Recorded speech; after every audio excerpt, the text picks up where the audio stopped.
આજે ઘણા students 12th pass કર્યા પછી એમને કેરિયર શું બનાવવું છે એ વિચારે છે, પરંતુ ઇન્ટિરિયર ડિઝાઇનમાં 10th પાસ કર્યા પછી પણ તમારું કેરિયર સ્ટાર્ટ કરી શકો છો. આજે હું તમને ખૂબ સરળતાથી સમજાવું છું. જો તમે ઇન્ટિરિયર ડિઝાઇનમાં વહેલા અને ફાસ્ટ કેરિયર બનાવવાનું વિચારતા હોય તો તમારા માટે બેસ્ટ ટાઈમ છે 10th પછીનો. 10th પછી તમે ડિપ્લોમા ઇન ઇન્ટિરિયર ડિઝાઇનનો ખૂબ સરસ એક કોર્સ અવેલેબલ છે, જે સામાન્ય રીતે 3 વર્ષનો હોય છે.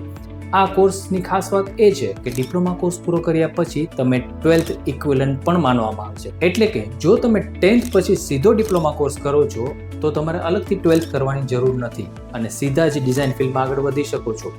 આ ડિપ્લોમા કોર્સ કર્યા પછી તમે આગળ બેચલર ઇન ઇન્ટિરિયર ડિઝાઇન અને BDS જેવા ડિગ્રી કોર્સમાં પણ આગળ વધી શકો છો. ઇન્ટિરિયર ડિઝાઇન બેચલર ડિગ્રી કોર્સમાં ઘણા બધા સ્પેશિયલાઇઝેશન કોર્સ અવેલેબલ છે, જેમ કે bachelor in interior design and construction, bachelor in interior design and styling, bachelor in interior design and home decoration, bachelor in interior design and furniture design. આ course તમને માત્ર design નથી શીખવાડતા, પરંતુ તમને એક પ્રોફેશનલ ઇન્ટિરિયર ડિઝાઇનર બનવા માટે તૈયાર કરે છે. જો તમે પહેલેથી જ ગ્રેજ્યુએશન કમ્પ્લીટ કરી લીધું છે અને પછી તમને એવું લાગે છે કે હવે તમારે ઇન્ટિરિયર ડિઝાઇનમાં કેરિયર બનાવવું છે, તો પણ ચિંતા કરવાની જરૂર નથી. ગ્રેજ્યુએશન પછી પણ ઘણા બધા professional certificate interior design course available છે, જેમાં તમને 1 યર, 2 યર, 3 યરના ડ્યુરેશન પણ મળે છે. આ પ્રોફેશનલ કોર્સ કર્યા પછી તમે ઇન્ટિરિયર ડિઝાઇન ફિલ્ડમાં જોબ, ફ્રીલાન્સ વર્ક અને બિઝનેસ પણ સ્ટાર્ટ કરી શકો છો. એટલે કે ઇન્ટિરિયર ડિઝાઇન એ એવું ક્ષેત્ર છે જેમાં તમે 10th પછી પણ કરિયર સ્ટાર્ટ કરી શકો છો અને ગ્રેજ્યુએશન પછી તમે કરિયર બદલી પણ શકો છો. જો તમે ક્રિએટિવ ડિઝાઇન અને બ્યુટીફુલ સ્પેસ બનાવવાનો શોખ હોય તો ઇન્ટિરિયર ડિઝાઇન એ તમારા માટે ખૂબ જ બ્રાઇટ કરિયર ઓપ્શન બની શકે છે.